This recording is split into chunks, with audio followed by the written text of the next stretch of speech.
Boa noite, Jussara. Boa noite, Vânia. Boa noite, Francisco. Não sei se ele ainda está aqui.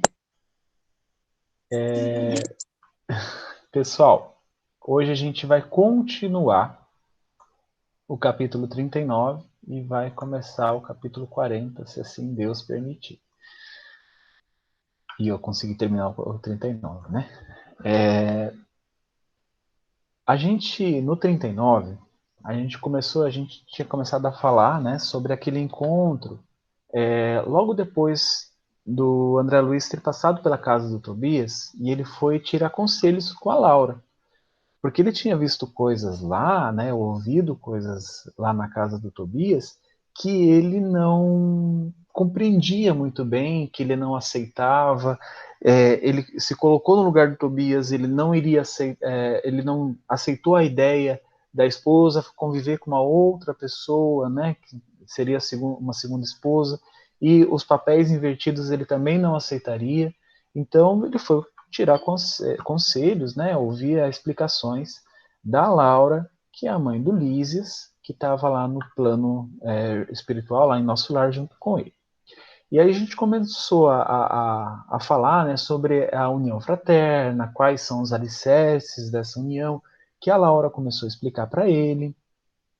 A conversa foi muito produtiva, estava trazendo bons esclarecimentos para o André Luiz, onde a Laura falou sobre o que era necessário, né, aquele sentimento que era necessário para conseguir realizar aquela tarefa, conseguir alcançar aquela fraternidade que Tobias com as duas esposas conseguiam naquele lar.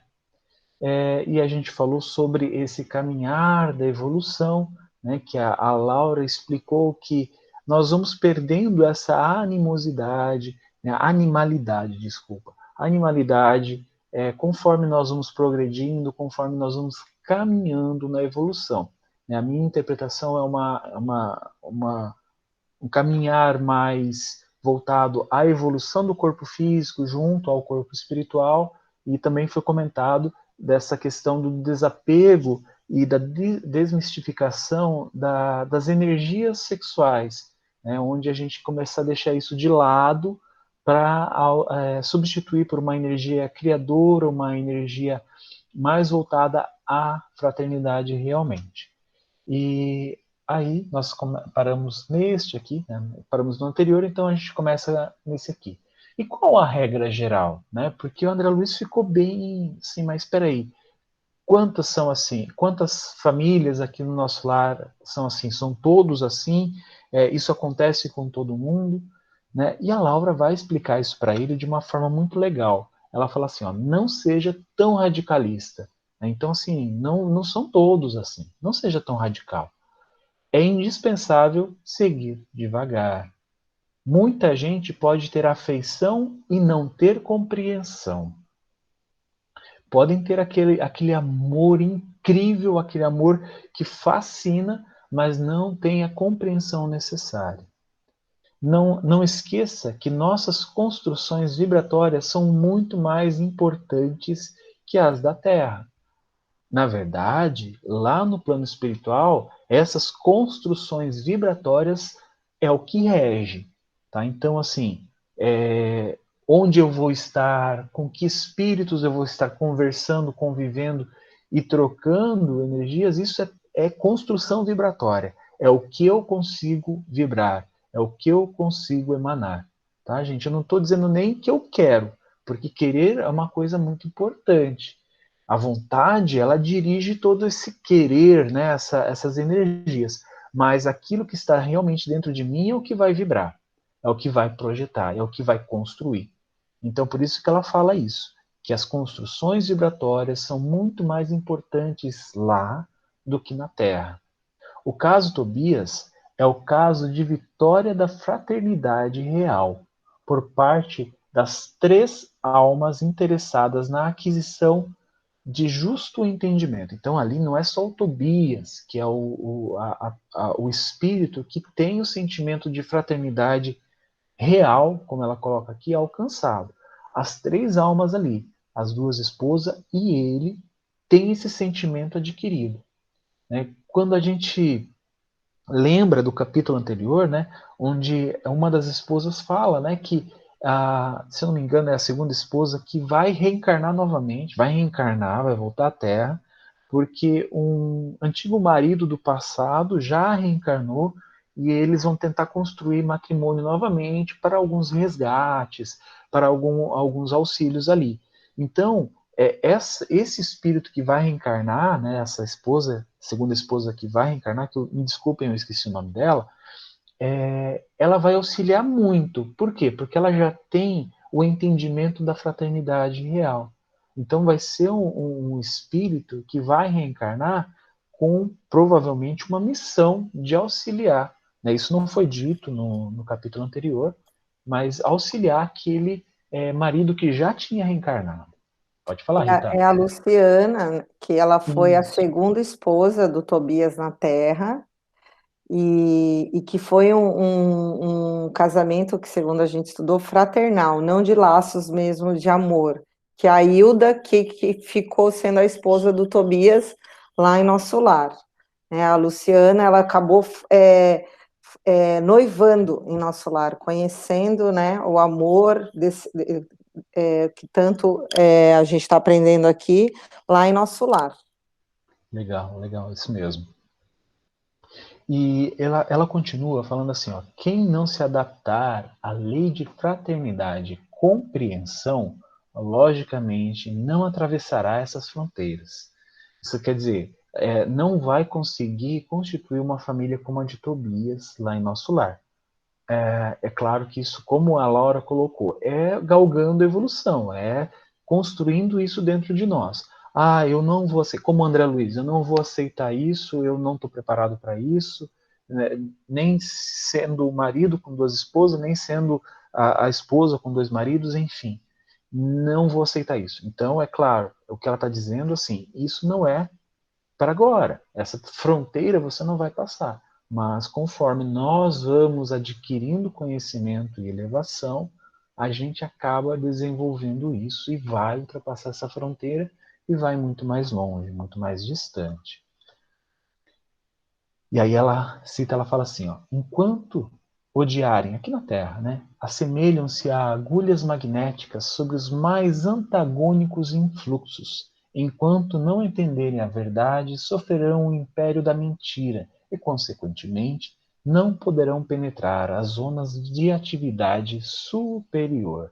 Então, assim, quando a gente está lendo esse capítulo e entendendo que existe uma fraternidade real, né, que é uma fraternidade que é muito acima, muito além da nossa compreensão, a Laura aqui quer dizer assim, olha, enquanto a gente não compreender isso, não alcançar isso, não trazer isso para dentro de nós, constituindo o nosso ser, nós vamos continuar odiando, né? E aí ela coloca aqui, assemelham-se a agulhas magnéticas sobre os mais antagônicos influxos. Isso quer dizer, parece aquela bússola, né? Que a bússola nada mais é que uma agulha magnetizada que sempre vai seguir o fluxo do magnetismo da Terra e vai apontar para o norte, né? O norte magnético da Terra. Então, nós vamos estar sempre como essas agulhas, sempre apontando conforme a vida vai nos levar, conforme o meio vai nos levar. Então, o meio está apontando para algo desrespeitoso, algo pernicioso, então nós vamos seguir esse mesmo magnetismo e apontar para lá também. Então, enquanto nós fizermos isso, enquanto nós estivermos atuando dessa forma e não compreendermos a verdadeira fraternidade, nós não poderemos penetrar nas zonas de atividade superior. Isso quer dizer, a nossa tão sonhada evolução, tentar entrar em um estado, né, de felicidade, né, mesmo que momentânea, e tentando aumentar a extensão dessa felicidade, nós não será permitido ainda, porque nós não desenvolvemos isso em nós.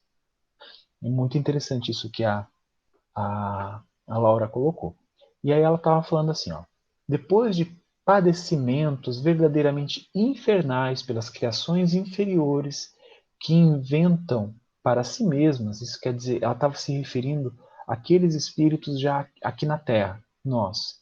né, que fazemos isso e muitas vezes não, mas quando a gente faz isso aqui na Terra, praticamente a gente leva isso no nosso desencarne, quando nós voltarmos para a pátria espiritual. Redargiu a mãe de Lísias. Vão fazer na experiência carnal o que não conseguiram realizar em ambiente estranho ao corpo terrestre. Concede-lhes a bondade divina o esquecimento do passado na organização física do planeta. Então, isso quer dizer o quê?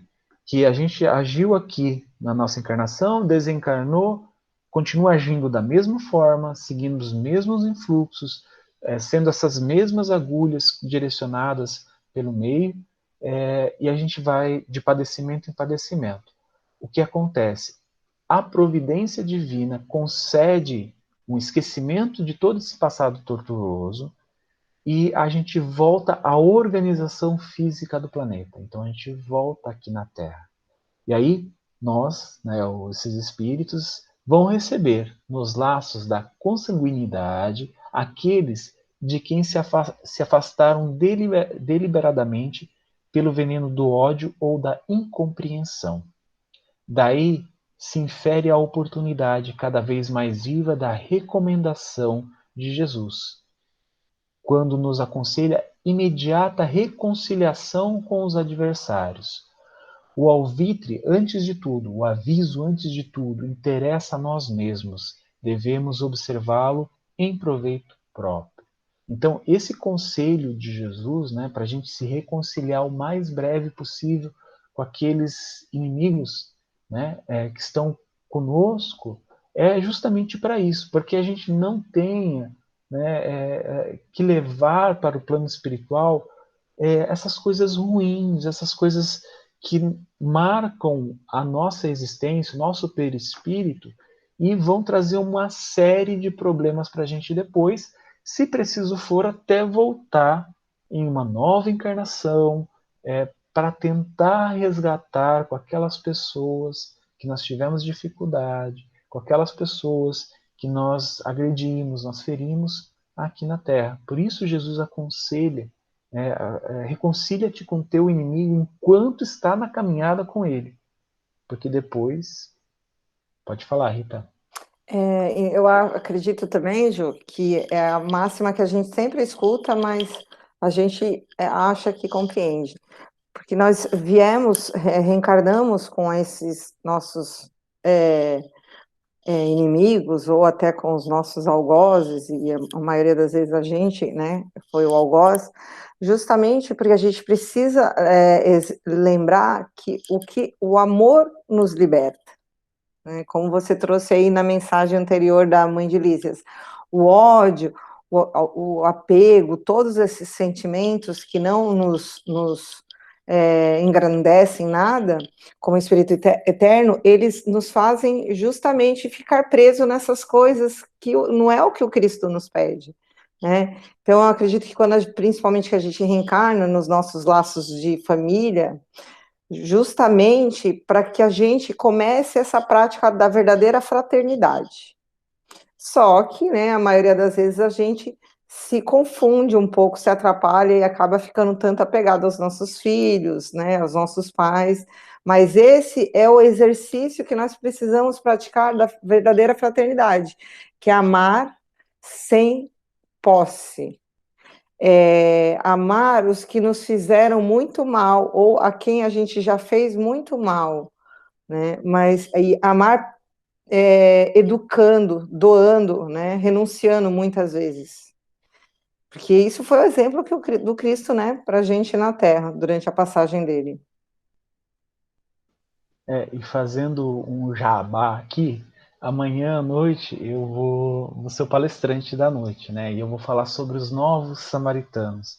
Então eu vou fazer referência à passagem, à parábola, né, que Jesus conta a um doutor da lei do bom samaritano. Então isso que a Rita falou, né, da gente aprender essa fraternidade, com essa parábola Jesus queria mostrar quem são os nossos verdadeiros irmãos.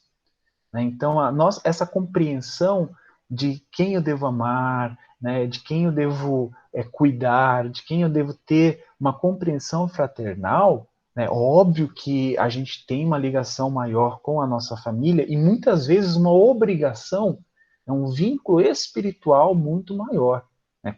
Quase certeza disso, né? Que a gente ofendeu no passado, teve problemas no passado e está aqui para novamente exercitar a paciência, exercitar a compreensão, né? Porque é muito mais fácil a gente exercitar a paciência, a compreensão com os nossos familiares do que exercitar a paciência e compreensão com uma pessoa que está distante da gente, né, que só frequenta a mesma casa que a gente, uma pessoa do trabalho. Então isso é muito importante. E amanhã à noite, como eu falei, né, um jabá, amanhã à noite eu vou falar um pouco sobre isso. Mas continuando aqui, voltando para o nosso lar, né, ela continua falando assim, ó, eu achei muito bonito isso. Há muitos espíritos que gastam séculos tentando desfazer animosidades e antipatias na existência terrestre e refazendo-as após a desencarnação. Gente, quando eu li isso, eu falei, meu Deus. Né? Porque a gente acha que assim, eu tinha essa compreensão infantil que a gente está aqui na Terra, aqui a gente vai errar, vai fazer um monte de besteira, vai cometer as nossos deslizes. Mas eu desencarnei, não vou contrair mais nenhum débito. Por quê? Porque eu já vou estar com visão espiritual, já vou estar com compreensão espiritual, e os meus únicos problemas são aqueles que eu deixei na encarnação passada aqui na Terra. Ela está dizendo o contrário. Ela está dizendo que muitas vezes aqui na Terra a gente constrói algo muito bonito. A gente tem uma convivência na família que foi muito legal, uma convivência com o pessoal do nosso trabalho que foi muito produtiva, que eu não despertei ódio, que eu não despertei rancor. Foi uma, sabe aquela encarnação maravilhosa, linda que a gente lê em novelas? Bom, ou propaganda de margarina, né? Ou mais ou menos isso. Só que aí, quando a gente desencarna lá no plano espiritual, a gente refaz antipatias, animosidades, lá no plano espiritual, quando eu achei que não aconteceria mais. Isso foi uma coisa assim que, mesmo eu na doutrina há 14 anos, eu tinha uma visão muito infantil, uma visão muito limitada, achando que era somente aqui na Terra que eu ia ter esses problemas, né? Esses problemas de, de laços perniciosos, de laços ruins. E não, lá a gente também consegue fazer isso, né? Se a gente não tiver essa compreensão e esse cuidado que a Laura está falando para André Luiz, sobre a compreensão fraternal, isso que a Rita acabou de falar, sobre esses espíritos que estão junto com a gente, sobre essa visão muito restrita do que é o amor, do que é o apego, né, o apego aos nossos familiares. Então, tudo isso é muito interessante que a gente reflita e entenda que a Laura está querendo passar, principalmente nessa conversa com o André Luiz. E aí ela fala um pouquinho sobre o perdão. Eu achei muito bacana, eu acabei colocando aqui. Se vocês tiverem uma visão, uma interpretação diferente da minha, por favor, abra o microfone e vamos conversar. Ela fala assim: o problema do perdão com Jesus, meu caro André, é problema sério. Não se resolve em conversas. Perdoar verbalmente é questão de palavras. Mas aquele que perdoa realmente precisa mover e remover pesados fardos de outras eras dentro de si mesmo. Gente, agora vamos parar um pouquinho, vamos conversar um pouquinho sobre isso. É uma coisa muito interessante. Perdão não se resolve em conversas. Não adianta falar assim, eu quero perdoar aquele bendito Filho de Deus lá do meu passado, se no meu coração isso não está claro, isso não é o que o meu coração está emanando, vibrando. Tá? Então, só conversa, só da boca para fora, não vai rolar. Tá? E aí o que ela está falando aqui, ó, precisa, você quer perdoar mesmo? Você vai precisar mover e remover.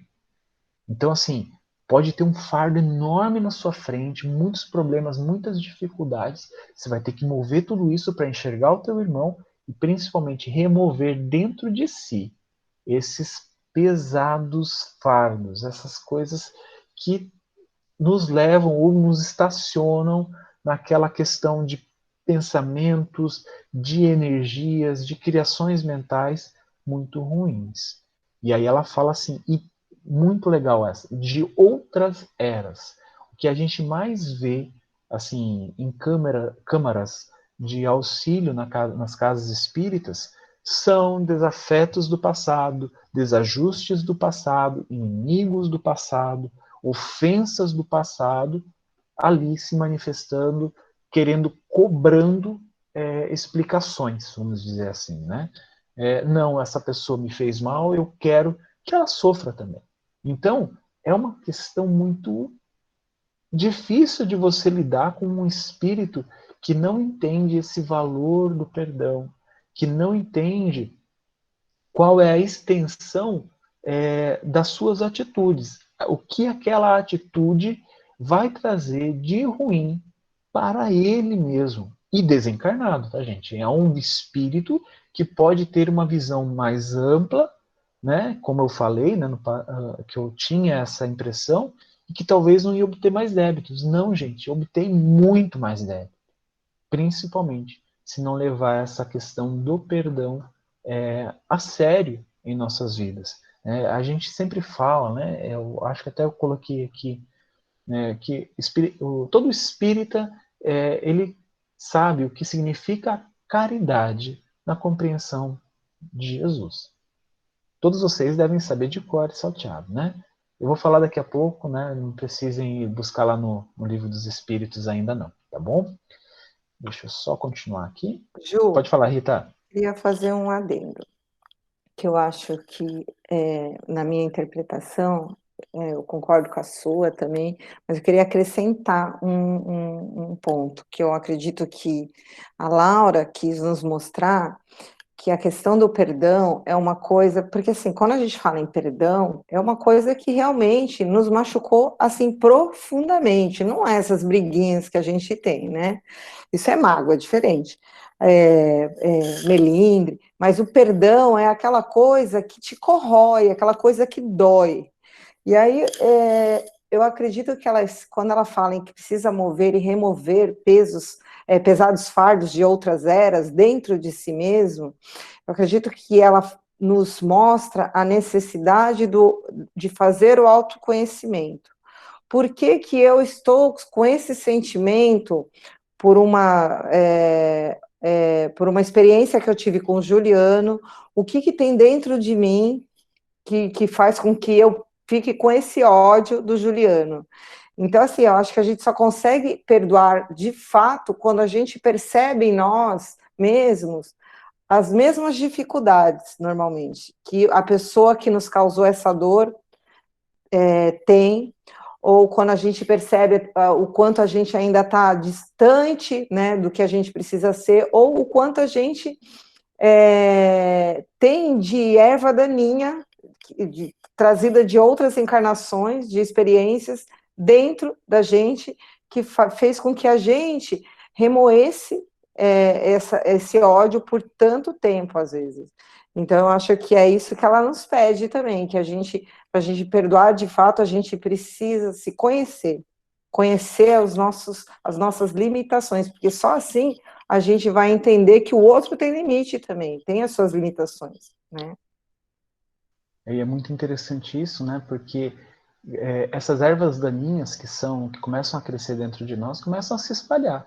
Então, quando a gente não remover elas e não primeiro, né, identificar que elas estão lá com autoconhecimento, é muito difícil removê-las.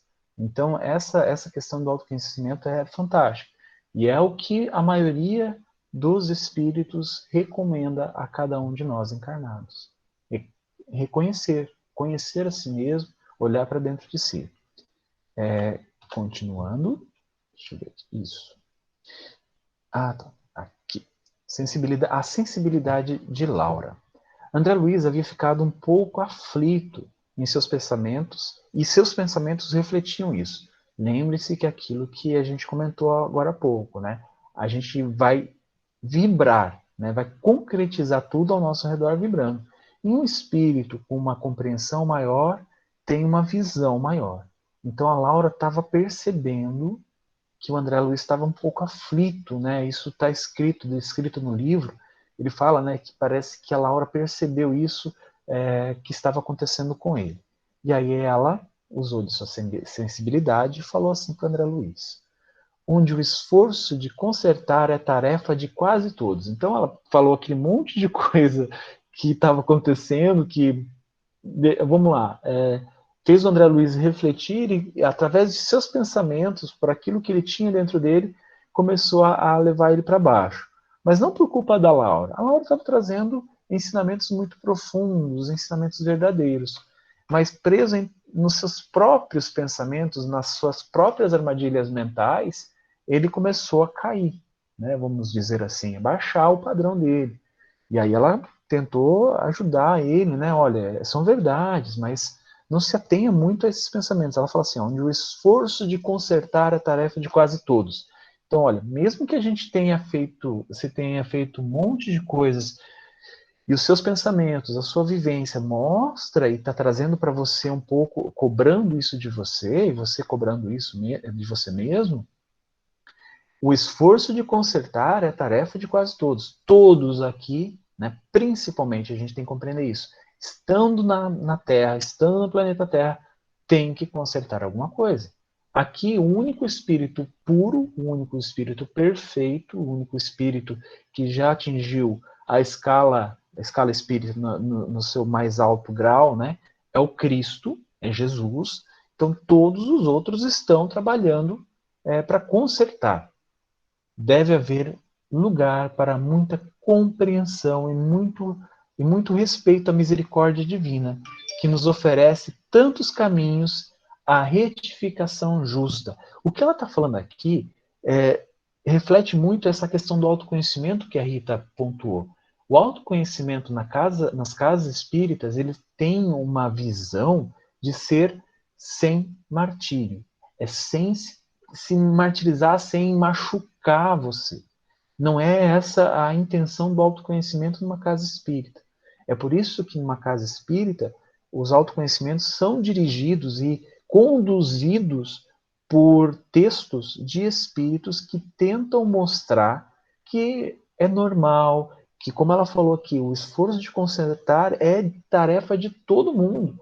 Não importa um espírito como Bezerra de Menezes, claro que vai ter bem menos débito e menos dificuldade de consertar as coisas do que eu, mas ele também está aqui na Terra também para consertar, também tarefa de auxílio e renovação própria. Toda experiência sexual, ela estava vinculando muito essa questão na mente do André Luiz, então ela estava percebendo isso, e ela fala, toda experiência sexual da criatura que já recebeu alguma luz do espírito é acontecimento de enorme importância para si mesmo.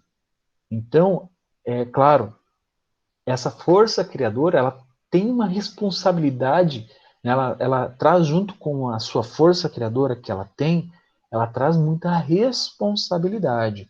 Então, a gente vai ver um livro após o outro aqui na série do André Luiz, falando sobre essa questão sexual. Vocês lembram que André Luiz estava caminhando com Narcisa e eles passaram num pavilhão onde, acho que foi Narciso ou foi o Tobias, que falou para André Luiz, que o André Luiz ficou curioso em lá saber o que estava acontecendo, e aí ele falou, olha, não, André, você não está preparado, foi a Narcisa, você não está preparado para o que você vai ver lá, o que você vai encontrar lá.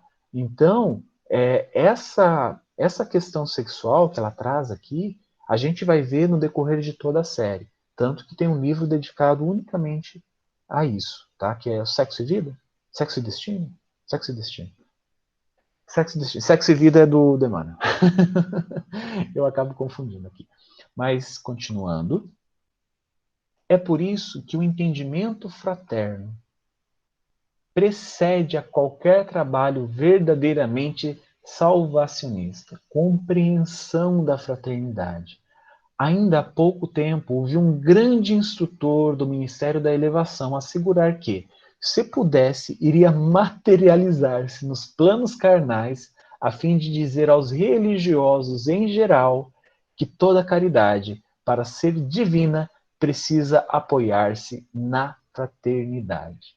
Bom, gente, agora aqui eu achei importante pontuar. Como eu falei para vocês, todo espírita sabe, né? Foi uma pergunta do Livro dos Espíritos, que eu esqueci qual foi, mas Kardec perguntou: como Jesus compreende a caridade? Como a gente deve compreender a caridade conforme Jesus a entende, a compreende? Aí ele fala três palavrinhas, né? Os espíritos falam: indulgência, benevolência e perdão, né? Então, indulgência para com as faltas alheias, benevolência para com todos e o perdão de todas as ofensas. Então, isso é dessa forma que Jesus compreende a caridade. Então, você vai ter que ter, a gente vai ter que ter indulgência, benevolência e perdão apoiadas na fraternidade, apoiadas naquilo que a Rita falou sobre a questão de todos irmãos, de todos serem parte do nosso convívio. E amanhã eu vou falar um pouco sobre quem são os nossos irmãos. Então, toda essa caridade que ela está colocando aqui, né, e esse instrutor, ele gostaria de falar, olha, gente, toda a caridade, toda a indulgência, a benevolência, o perdão que a gente está falando há séculos para vocês, tudo isso tem que ser apoiado na fraternidade. Senão, vai travar tanto o caminhar de vocês. Então, eu achei isso muito interessante a gente trazer e foi pontuado pela Laura. Bom, eu terminei o capítulo 39. Alguém gostaria de comentar? Teve uma interpretação diferente, ou uma pergunta, uma dúvida? Senão eu vou começar o 40, que é quem semeia, colherá. Não? Não, Ju, eu estou Pode falar, tentando Rita. achar aqui na Revista Espírita, mas eu não encontrei, preciso. Mas eu lembro, só para terminar com a fraternidade, tem uma publicação na Revista Espírita, eu acho que é 30 de abril de 1900, 1800, não, 1900, não, 1800 mesmo, né? 1866 ou 68, que o Kardec, ele traz uma mensagem de São Luís, falando sobre o futuro da religião. O Kardec já estava preocupado naquela época sobre o futuro da religião. E aí São Luís, ele fala um monte de coisa, mas o que ele fala resumidamente é que o futuro será que no mundo existirá uma só religião, né? Se é que podemos chamar de religião, mas que será a fraternidade, né, onde todos comungarão do mesmo propósito do que é se amar né, e entender que são todos filhos de Deus. Eu vou achar depois, eu publico lá no nosso grupo, porque é bem bonito o texto, no nosso grupo lá do Nosso Lar, para vocês darem uma olhadinha. Inclusive, Rita, você falando isso me lembrou aquele episódio do Pode Ser, que você mandou hoje lá no grupo de tarefeiros da Casa Espírita, eles falando sobre como seria bom, como seria agradável espíritas conversarem com católicos, com protestantes, com evangélicos, como com um sentimento fraternal, trocando experiências da religião, sobre culturas e costumes, e sem acusações, porque nós temos aquela visão egoísta e limitada e acabamos acusando uns aos outros. Isso é uma coisa que, né, Kardec já fala, como isso, São Luís, né, fala como você colocou na Revista Espírita, vai ser a questão da fraternidade, lá no futuro, num planeta caminhando, ou já em regeneração, isso provavelmente vai ser o nosso caminho. Camila, pode falar. Só comentar um episódio que aconteceu ontem, a gente falando aqui de fraternidade, né? Eu estava num check-out e aí tava a mãe, a filhinha devia ter 3, no máximo 4 anos, e na hora que elas estavam indo embora, a menininha olhou para mim e falou assim: nós somos todos uma família, uma grande família. Eu olhei para ela e a mãe ficou olhando assim e começou a rir. E aí a mãe saiu e ela ficou para trás com o cachorrinho, e olhou para mim ainda e falou: eu gosto muito de você. E foi embora.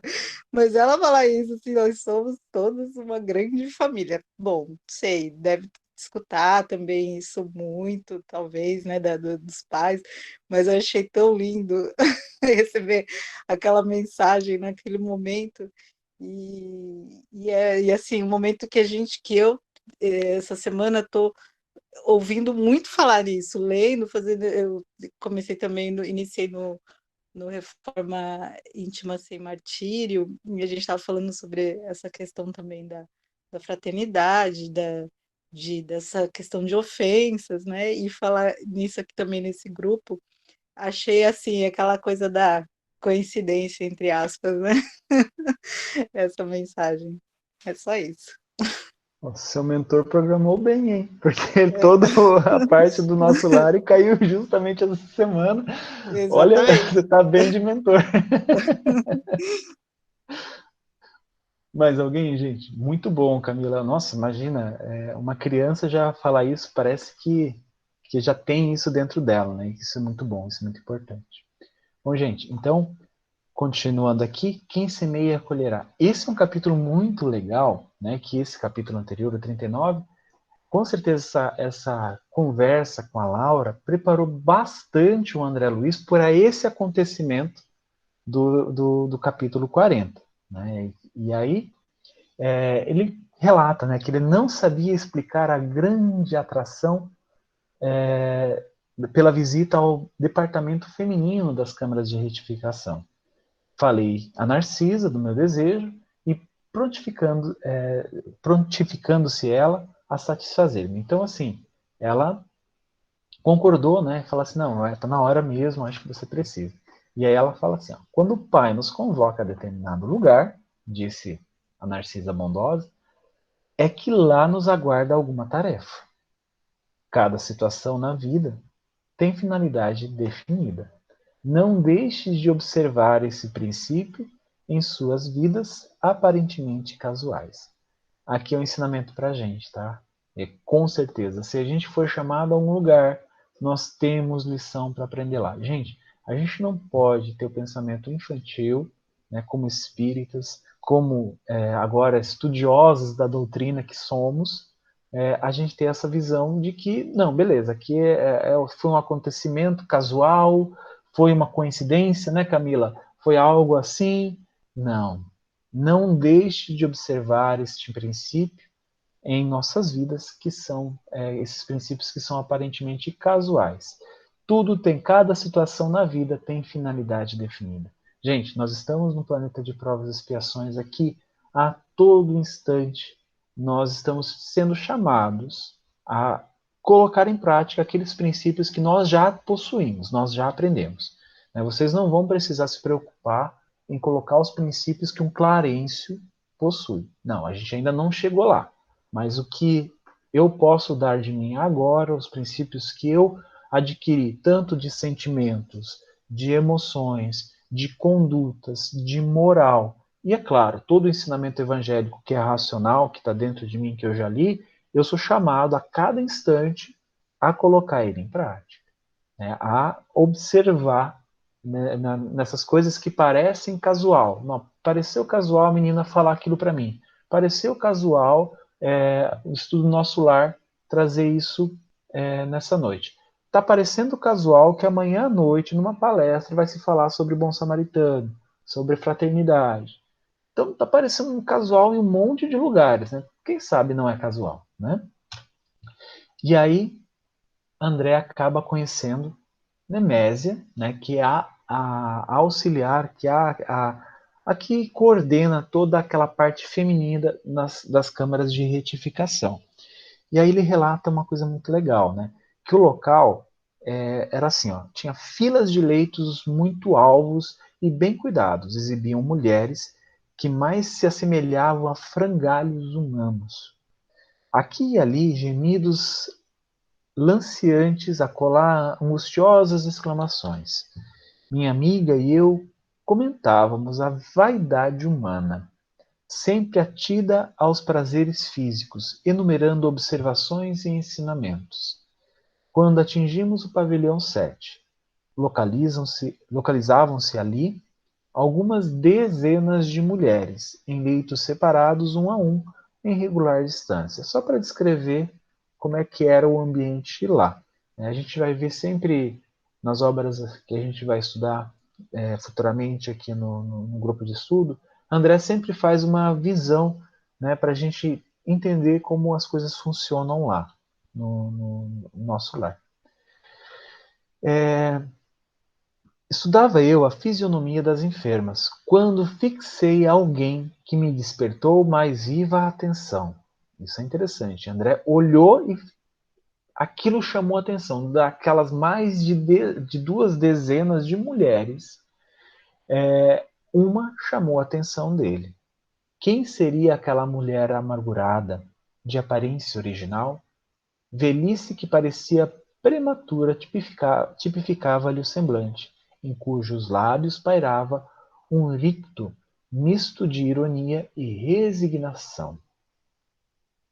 Era Elisa, aquela mesma Elisa que conhecera nos tempos de rapaz. Estava modificada pelo sofrimento, mas não podia ter quaisquer dúvidas. Então André Luiz percebeu que era uma pessoa ligada ao seu passado, em um estado, como ele mesmo coloca, deplorável, numa câmara de retificação. André Luiz, eu acho que eu não coloquei aqui, mas ele descreve como é que foi esse encontro, como é que foi essa vivência aqui na Terra com essa mulher, com essa Elisa. Então, isso foi bem esclarecedor. Ela era uma mulher que trabalhava, né, como a gente sabe dos relatos anteriores. O pai do André Luiz era um comerciante abastado, eles tinham muitas posses, eram pessoas ricas, né? Então, e eles tinham essas pessoas que trabalhavam com eles. E essa mulher também trabalhava na casa do André Luiz. A mãe, eu acho que isso eu coloquei aqui, vou passar aqui. A mãe do André Luiz, ela deu alguns conselhos para o André, porque ela percebeu o que estava acontecendo, né, entre o André Luiz e essa Elisa. E aí ele relata aqui, ó, recordei o dia em que minha genitora me chamou a conselhos justos. Eram apropriados aqueles conselhos. Por quê? Porque estavam acontecendo mesmo. Aquilo que a mãe do André Luiz estava aconselhando era o que realmente estava acontecendo. E ele coloca isso, ele admite isso, ele relata isso para a gente. Aquela intimidade, dizia, não ficava bem. Era razoável que dispensávamos a serva generosidade afetuosa. Então, assim, trata bem, né? Da mesma forma que você tratar qualquer pessoa na rua, você vai tratar aqueles que trabalham para você, aqueles que na sociedade, hierarquicamente, sei lá, estariam abaixo de você. A gente sabe que, como a Camila falou, né, nós somos todos uma grande família, somos todos irmãos. Mas convinha pautar nossas relações com sadio critério. Então, ok, você tem que colocar todas as pessoas como irmão, tratar bem, né, ter todo esse sentimento fraternal, mas sim convém ter alguns critérios aqui. André Luiz e essa Elisa estavam ultrapassando essas barreiras dessa convivência saudável, dessa convivência levando em consideração esses critérios que a mãe do André Luiz tem chamado a atenção, chamou a atenção no caso, né? E aí ele constata assim, ó, à minha frente tinha Elisa agora, vencida e humilhada, porque por onde vivera a mísera criatura, tão cedo atirada a doloroso capítulo de sofrimentos? De onde vinha? Naquele caso, não me defrontava o Silveira, perto de quem pudera repartir o débito com meu pai. A dívida agora era inteiramente minha. Então ele e a Elisa tiveram uma relação muito, pelo que o livro não fala claramente, mas deixa entender que eles tiveram uma relação sexual, né, muito além daquilo que a mãe do André Luiz colocou como critério, ultrapassaram essa barreira, ultrapassaram essa linha, tiveram essa aproximação e depois ela foi dispensada, né, da casa, do trabalho, e André Luiz tinha culpa nisso, né? André Luiz tinha essa culpa junto a essa irmã, né, esse débito, vamos colocar assim, junto a essa irmã.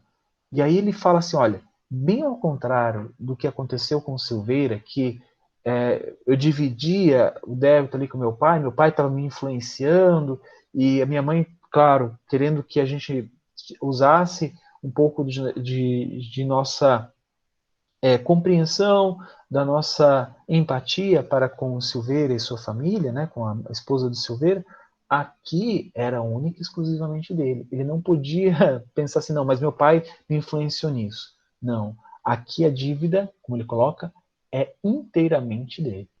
Então, tudo aquilo que ele fez aquele espírito passar, fez aquele espírito sofrer, era ligado a ele. Né? Isso deixou ele marcado, como provavelmente marcou esse espírito também, né? O espírito Elisa. E aí, depois de perceber isso, né, visualizar isso, relembrar isso e nos contar isso no livro, o André ele relata o seu martírio interno para Narcisa, aquela abnegada amiga dele, orientadora dele. E aí, quando ele começa a falar, a Narcisa já fala assim, ó, não precisa continuar. Adivinhe o epílogo da história. Não se entregue a pensamentos destrutivos. Né? André estava remoendo essas lembranças, tendo como aconteceu anteriormente lá na Laura, que tendo já projetando esses sentimentos, projetando esse tipo de vibração. Conheço seu martírio moral, de experiência própria. Então ela está se colocando no lugar dele para aconselhar, para ajudar. Entretanto, se o Senhor permitiu que reencontrasse agora esta irmã, é que já o considera em condições de resgatar a dívida. Isso eu achei incrível. Quando a gente. Eu falo por mim, né? Eu fico assim pensando nas pessoas que eu ofendi, como a Rita falou, aquelas grandes ofensas do passado, que me ofenderam e provavelmente que eu ofendi. Essa questão do perdão, se eu encontrar com essas pessoas, será que eu realmente perdoei? Será que eu realmente tenho coragem de pedir perdão? Né? E quando a Narcisa trouxe isso, se o Senhor permitiu que reencontrasse agora essa irmã, é que já o considera em condições de resgatar a dívida, fiquei, né, como eu preparei isso aqui na semana passada, fiquei pensativo durante essa semana. E nas minhas orações eu pedia força para reencontrar essas pessoas do passado, para que eu pudesse me colocar à prova, para ver se realmente eu ia agir da maneira com que eu estou racionalizando aqui, da maneira que eu gostaria de agir, como a Narcisa aconselhou o André Luiz. E aí, André Luiz chega junto a Elisa e começa a atendê-la como se fosse um auxiliar, ajudando a qualquer uma daquelas outras irmãs que estava lá nos leitos. E aí, é claro, André Luiz começa a conversar com ela e pede para Elisa relatar a história. Aí a Elisa conta a sua história, atendendo a esse pedido do André Luiz. E aí no final, o André Luiz pergunta para ela assim: e você o odeia? Porque ela fala do cara, do caso que o André Luiz estava pensando, que era o caso que o envolvia. E aí ela responde assim, ela sorriu tristemente e respondeu: no período do meu sofrimento anterior, amaldiçoava-lhe a lembrança, nutrindo por ele um ódio mortal, mas a irmã Nemésia modificou-me. Para odiá-lo, tenho de odiar a mim mesma. No meu caso, a culpa deve ser repartida. Não devo, pois, recriminar ninguém. Olhe a compreensão da Nemésia. Claro que, obviamente, ela tem uma amorosidade, uma experiência, uma fraternidade próxima ou até maior ou igual à da Narcisa. Então, ela aconselhava todas aquelas mulheres, todas aquelas almas que estavam precisando, aqueles espíritos que estavam precisando disso. E ali Nemésio estava aconselhando, ajudando, e deu excelentes conselhos a essa irmã, a Elisa. Tanto que ela já conseguiu responder, né, que ela já não odeia mais, porque conseguiu compreender que para odiar o André Luiz, né, que é aquele desafeto lá da terra, do passado que ficou lá, ela teria que odiar a si mesma. Então, ela já estava se modificando, ela já estava se compreendendo, provavelmente já começou um trabalho de autoconhecimento, de atendimento fraternal com essa irmã, e aí ela conseguiu pensar assim: não devo, pois, recriminar ninguém. É aquela coisa que da compreensão. Né? Nós não compreendemos que as pessoas estão no momento delas. Alguns vão conseguir alcançar e dar passos maravilhosos em suas vidas, outros não. Outros não vão conseguir isso.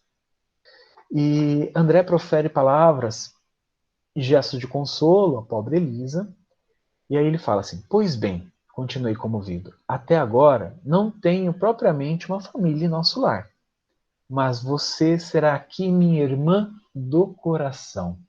Conte comigo, conte com o meu devotamento de amigo. Aí ela responde a ele, né? Como lhe sou grata. Há quantos anos ninguém me falava assim, nesse tom familiar, dando-me o consolo da amizade sincera. Que Deus o abençoe. Então, assim, a Elisa percebeu que André Luiz realmente estava envolvendo ela naquele, naquela esperança de ser perdoado, naquela fraternidade. André Luiz já estava trabalhando o perdão dentro dele, né? Seguindo os conselhos de Narcisa, foi motivado dizendo: olha, se a divina providência, se o nosso Pai colocou ela no seu caminho, é que você já está ok, você já está pronto, você já trabalhou isso dentro de você, esse sentimento. Vai lá e atua, vai lá e conversa com ela, compreende ela, se preciso for, pede perdão. E aí é onde ela fala que Jesus o abençoe, e a Narcisa chega depois e fala assim que Deus abençoe a todos. Né? Bom, eu terminei, consegui terminar os 2 capítulos hoje. Alguém gostaria de comentar alguma coisa? Pontuar alguma coisa que eu falei que não ficou legal, que vocês têm uma interpretação diferente? Ju, eu queria voltar lá um pouquinho, que a gente, que agora você acabou finalizando, quando o Pai nos convoca, né, para determinado lugar, é que a gente está pronto. E aí eu lembrei, e tem um finalzinho que ela fala assim: desde que os nossos pensamentos visem a prática do bem, não será difícil identificar as sugestões divinas. Ela termina o capítulo, o parágrafo falando isso. Então, o quanto é importante a gente estar com o pensamento, né, nas coisas boas, nas coisas do alto. E aí eu me lembro bem daquela passagem do Paulo Estevão, né, que eles falam que Deus opera em silêncio, né, ele não concorre com as vaidades das criaturas, e que a gente precisa ter fé e confiança no céu, que é uma fonte inesgotável de força. E isso a gente precisa levar essa prática, né, dessa força, dessa fé para a nossa vida. Quando a gente realmente está pronto para, ou no caso de André Luiz, com esse capítulo que é para encontrar alguém que fez algum mal, para socorrer alguém que você prejudicou, ou alguém até que te prejudicou, né? Pode ser isso também ao contrário.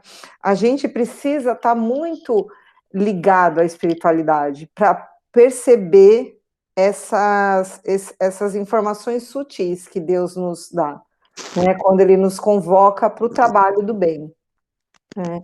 E isso a gente precisa deixar o nosso egoísmo e a nossa vaidade de lado, para que a gente consiga compreender mesmo os sinais divinos de auxílio ou de convocação de trabalho. Acho que gostaria de compartilhar uma experiência minha, assim, íntima, até que algumas aqui também já tive a oportunidade de falar, mas isso que a Rita colocou, eu tive essa sensação, essa experiência, né, de conseguir,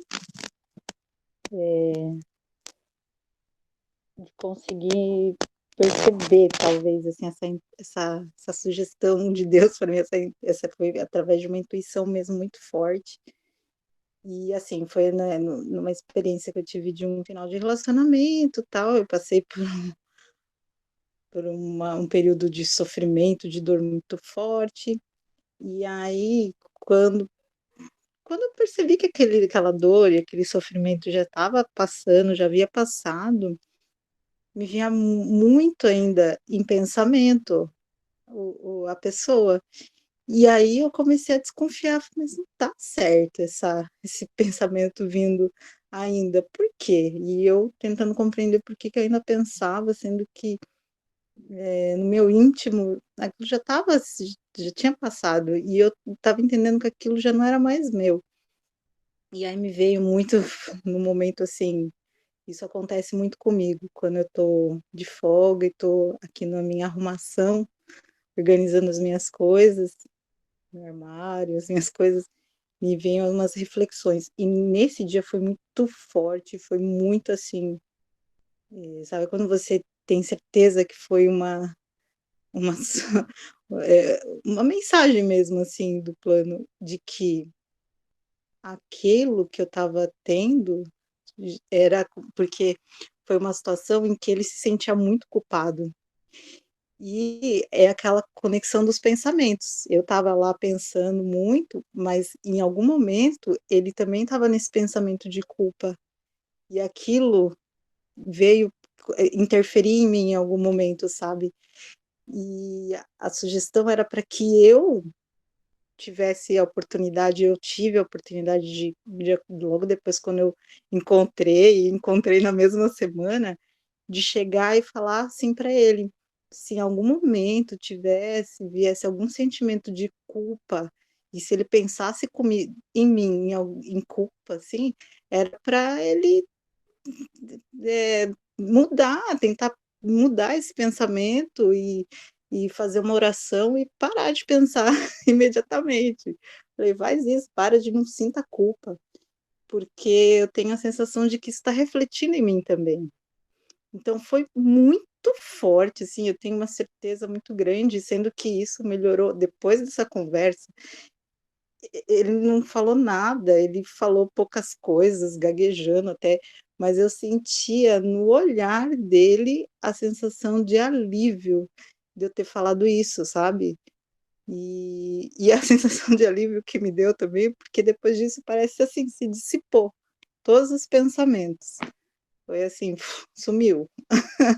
Que bacana. E É exatamente isso, assim, o perdão é uma libertação, né? E quando você falou isso para ele, com certeza ele tirou esse peso, né? se A, perdoou, né? Também que é é, importante, né? como a Laura falou, né? Tirando esse fardo de dentro dele, né? Esse fardo pesado e movendo esse fardo também. Isso é muito importante. Bom, gente, a gente chegou ao final, 20h31. Quem gostaria de fazer a prece?